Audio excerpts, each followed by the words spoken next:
பிரசாந்த் பிரசாந்த் ஏய் இந்தா ஏய் இந்தா சக்கரை ஏய் இந்தாடா சக்கரை செம்மையாக இருக்கும் தின்னு போகிற கை காட்டு கையை காட்டு இப்படி கை நீட்டு நக்கு ஆ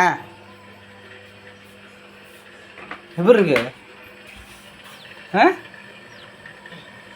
டேய் நீ என்னடா பண்ணுறத எப்படி இருக்கு சூப்பராக இருக்கா அடாப்பாவி அதையும் சூப்பராக இருக்குங்கிறாங்கள அப்படி இருந்தா சக்கரை ஆ சாப்பிடு சூப்பராக இருக்கும் சக்கு நான் சூப்பராக இருக்கு நீ சாப்பிடு சாப்பிடு நக்கு